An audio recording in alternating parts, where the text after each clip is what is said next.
Bonjour tout le monde, aujourd'hui je continue la playlist fiche composant avec un composant qui pour moi est une suite logique après avoir vu les afficheurs 7 segments. Le composant que nous allons découvrir ensemble permet de commander ces afficheurs et est le CD4026.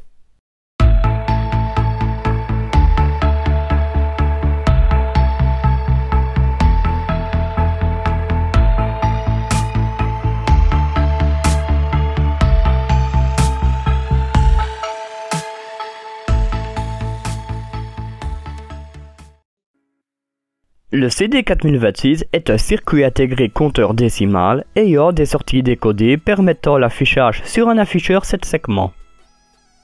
Ce circuit intégré est de technologie CMOS et possède 16 broches. Sa tension d'alimentation est généralement comprise entre 3 et 18 volts. Ces sorties, dont les broches seront détaillées plus loin, peuvent débiter une intensité maximale d'environ 2,6 mA pour une tension d'alimentation de 10 volts. Dans tous les cas, veuillez consulter la documentation technique de votre CD4026. Ce circuit intégré permet de créer diverses applications et intègre des fonctionnalités telles que compteur décimal, diviseur de fréquence, horloge numérique.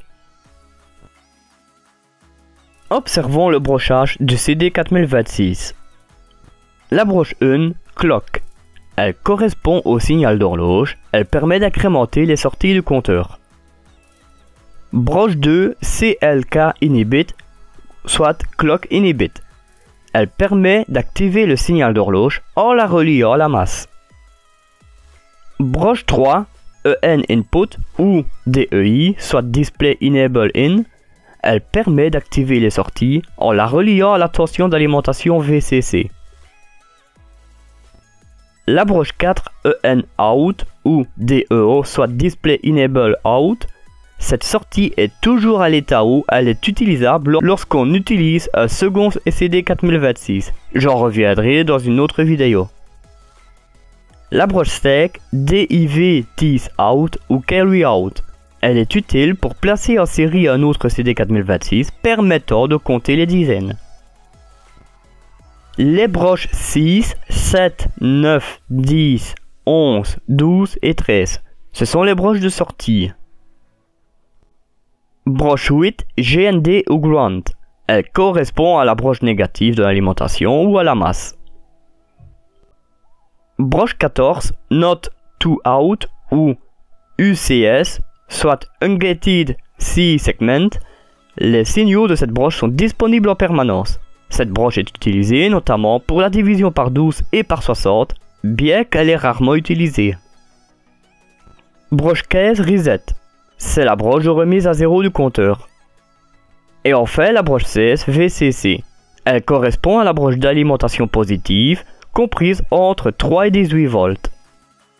Découvrons le principe de fonctionnement du CD4026. Celui-ci se compose, comme le montre son diagramme interne, de plusieurs blocs. Ainsi, on distingue un compteur de type Johnson, un décodeur et un ensemble de portes logiques. Concernant le compteur Johnson, il est composé d'un ensemble de bascules de type D dont j'ai parlé dans la vidéo de présentation du CD4013. Pour ce qui est du décodeur, il est constitué d'un ensemble de portes non OU, de portes non et de quelques portes non. Certaines des portes que j'ai citées sont étranges car l'inversion du signal se fait à l'entrée au lieu de la sortie. Cependant, je n'en sais pas plus les concernant. Ce circuit fonctionne selon plusieurs modes, mais je ne vous présenterai que le mode compteur en utilisant qu'un seul afficheur. Je ne connais pas encore les autres modes de fonctionnement. Pour que le CD4026 incrémente ses sorties à chaque front montant sur son entrée d'horloge, soit sa broche 1, il faut que ce signal soit activé par le circuit intégré. Ainsi, l'entrée clock inhibit, qui est la broche 2, doit être reliée à la masse afin de valider ces signaux. Si, au contraire, on applique un niveau haut à cette broche, le compteur ne s'incrémente pas. Aussi, la broche de remise à zéro, qui est la broche 15, doit également être reliée à la masse. En effet, si cette broche n'est pas reliée, le comptage ne s'effectue pas. De plus, le fait d'activer les signaux d'horloge ne suffit pas pour activer les sorties du CD 4026. En effet, l'entrée Display Enable In, qui est la broche 3, doit être reliée au positif de l'alimentation pour appliquer un niveau haut aux sorties et permettre au segment de l'afficheur de s'éclairer. Si au contraire on applique un niveau bas à cette broche, les sorties restent à l'état bas, ne permettant pas à l'afficheur de s'éclairer. Observons le schéma de principe incluant le CD 4026 en mode compteur.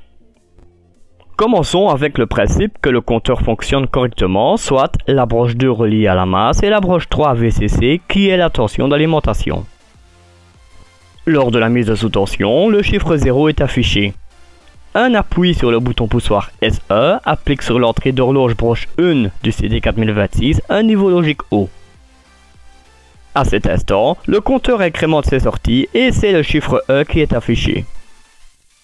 Une nouvelle impulsion sur l'entrée d'horloge fait que le compteur incrémente à nouveau ses sorties pour afficher le chiffre 2 et ainsi de suite jusqu'à 9. À tout moment, un appui sur le bouton poussoir S4 applique sur l'entrée Reset broche 15 un niveau logique haut. À ce moment, le compteur est réinitialisé, affichant de retour le chiffre 0. À présent, imaginons que la broche 2 qui, je le rappelle, sert à valider les signaux d'horloge, est reliée au positif de l'alimentation. Le fait d'envoyer des impulsions sur l'entrée d'horloge du CD 4026 ne change rien car le comptage reste figé. Par conséquent, le compteur ne s'incrémente plus. Ainsi, il faut relier à nouveau la broche 2 à la masse. Prenons maintenant le cas de figure où la broche 3, servant à activer les sorties, est reliée à la masse. L'afficheur reste éteint car les sorties du compteur sont désactivées.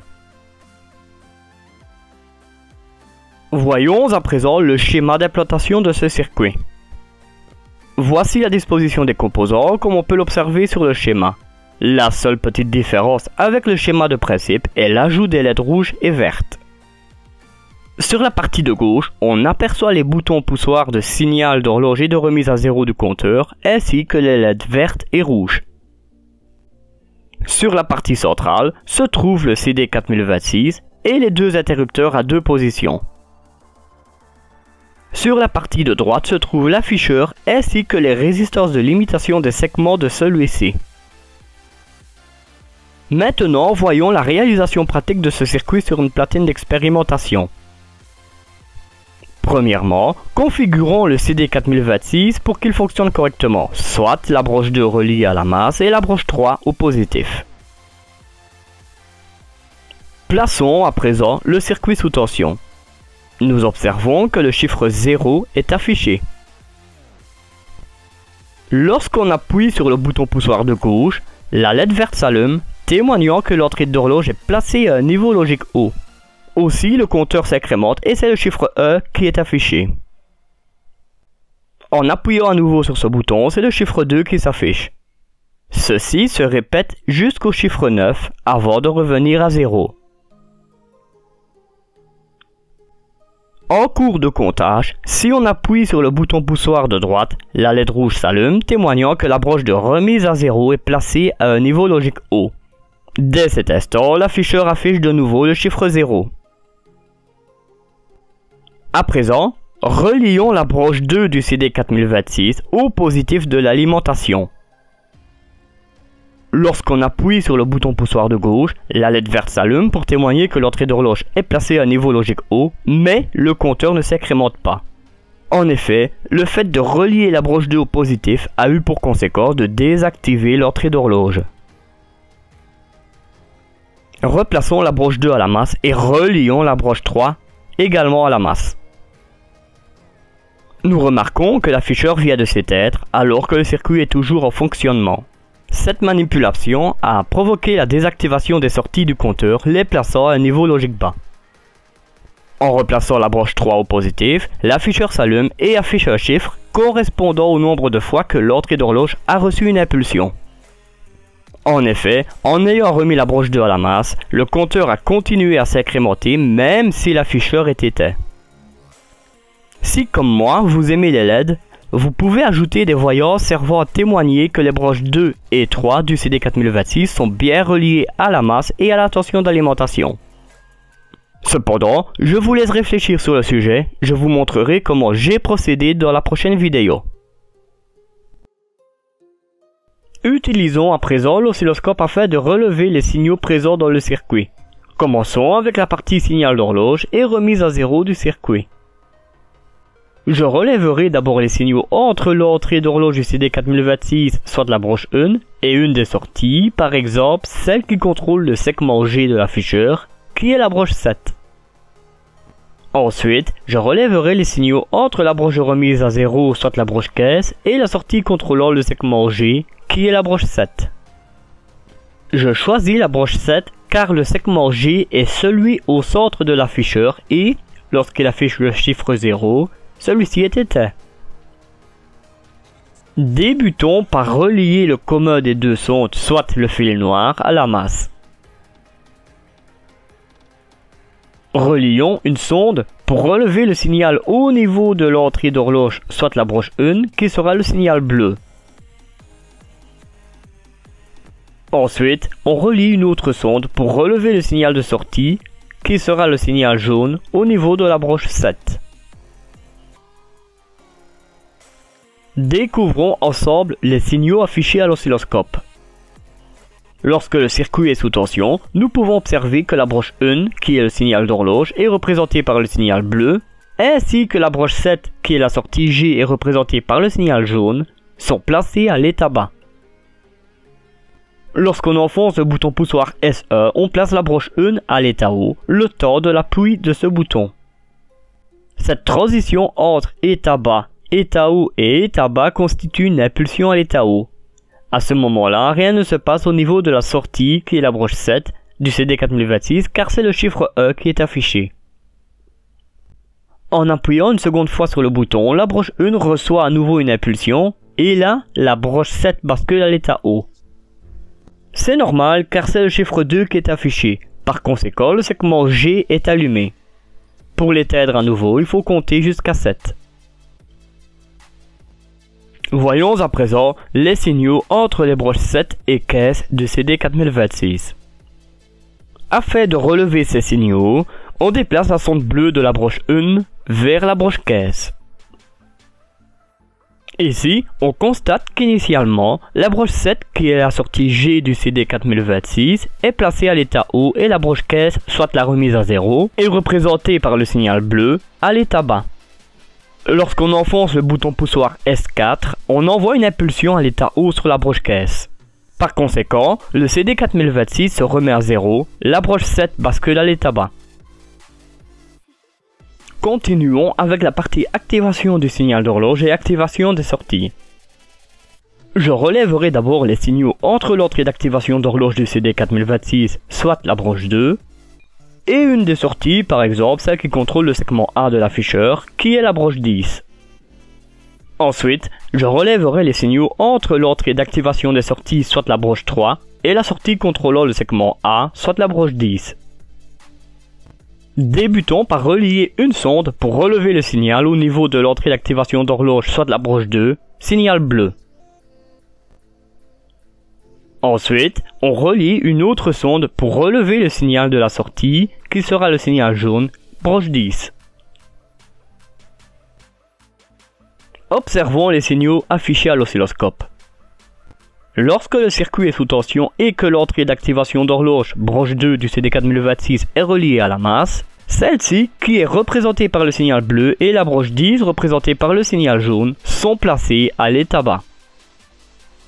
En appliquant des impulsions à l'état haut sur l'entrée d'horloge, soit la broche 1, les sorties s'incrémentent. Par conséquent, le comptage peut s'effectuer. À présent, observons les signaux lorsque la broche 2 est reliée au positif de l'alimentation. Dans cette situation, en appliquant des impulsions à l'état haut sur l'entrée d'horloge, soit la broche 1, les sorties ne s'incrémentent plus. En effet, en observant le signal jaune représentant la sortie, rien ne change. Le fait d'avoir placé la broche 2 à un niveau logique haut a eu pour conséquence de désactiver les signaux d'horloge. Ainsi, le comptage ne peut plus s'effectuer. relevons les signaux entre les broches 3 et 10 du CD4026. Afin de relever ces signaux, on déplace la sonde bleue de la broche 2 vers la broche 3. Ici, lorsque le circuit est sous tension et que l'entrée d'activation des sorties, soit la broche 3 du CD4026, est reliée à la tension d'alimentation, celle-ci, qui est représentée par le signal bleu, est placée à l'état haut et la broche 10, représentée par le signal jaune, est placée à l'état bas. La broche 3 étant soumise à un niveau logique haut, on constate que les sorties du CD4026 sont actives car, en appliquant des impulsions à l'état haut sur l'entrée d'horloge, soit la broche 1, on remarque que la broche 10 bascule à l'état haut. À présent, observons les signaux lorsque la broche 3 est reliée à la masse. Dans cette situation, en appliquant des impulsions à l'état haut sur l'entrée d'horloge, soit la broche 1, l'état des sorties ne change pas. En effet, en observant le signal jaune représentant la sortie, on remarque qu'elle reste à l'état bas. Le fait d'avoir placé la broche 3 à un niveau logique bas a eu pour conséquence de désactiver les sorties. Ainsi, l'afficheur est éteint. Nous sommes arrivés au terme de cette vidéo dans laquelle j'ai essayé le plus simplement possible de vous présenter le CD4026. Nous y avons vu son principe de fonctionnement au travers de divers supports tels que schéma, essais pratiques et oscilloscope.